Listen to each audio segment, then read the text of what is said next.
Okay, we're beginning our exploration of arc length and sector area, which is section 3.4. Now, the key to section 3.4, the beginning of it, is we're going to be talking about arc length. And this here, this is what we're talking about when we have arc length.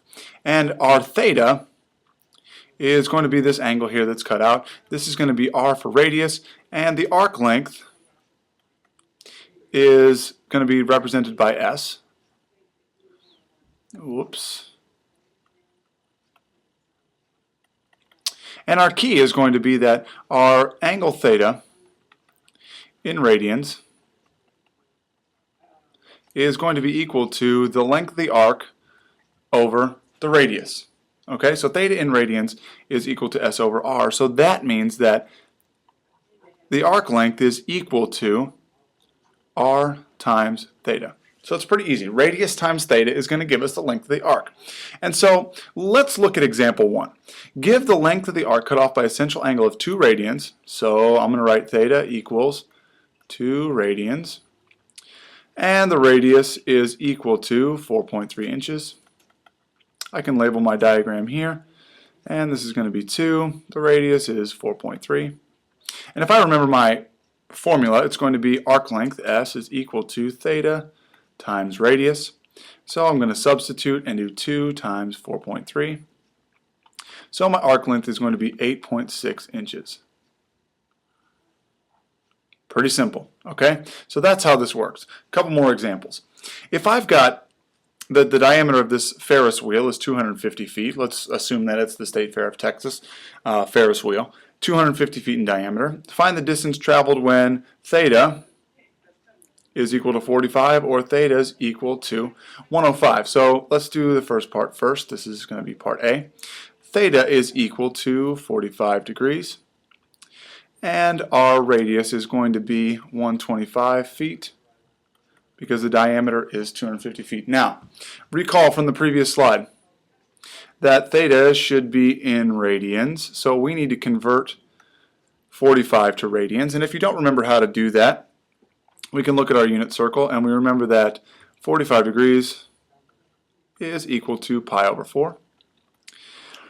So I'm going to have pi over 4 times 125, which is going to give me 125 pi over 4. When I put that into my calculator, I get that this is going to be equal to 98.2 feet. Okay? So that's my first part. That's my 45 degrees. So I'm going to go ahead and erase this. If you need to, you can go ahead and pause this and copy it down, but I'm going to erase it so that I can start my next piece, where my theta is going to equal 105. And if you want to try this one on your own, you can. The parameters are still the same for the radius, and so I'm going to need to convert theta to radians. So theta is 105. If I look at 105, I'm going to multiply that by, I want radians, so I'm going to put pi on top. Pi over 180, so I get 105 pi over 180. So my S is going to be equal to theta in radians, which is 105 pi over 180 times my radius, which is 125, is going to give me around 229.1 feet. Okay, so this is just calculator work here. And so that's a pretty easy thing. The hardest part about that was to convert between degrees and radians. Okay, so we've got that down. Now, the minute hand. Okay, the minute hand, the long hand. This is 1.2 centimeters. Okay, how far does it move in 20 minutes? Well, 20 minutes in radians is the hardest part.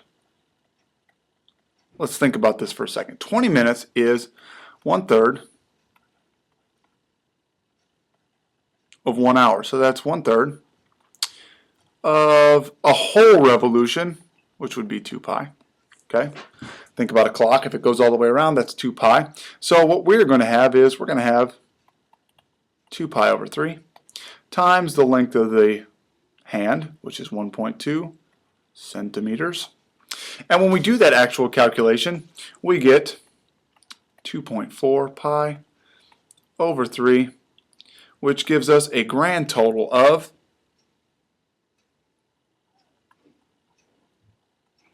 2.5 centimeters traveled in 20 minutes. Okay, guys, this is easy. This is easy stuff. This is plugging it into a formula. This is plug and chug, all right? So let's make sure we're making that happen on tonight's homework. We'll see you guys later.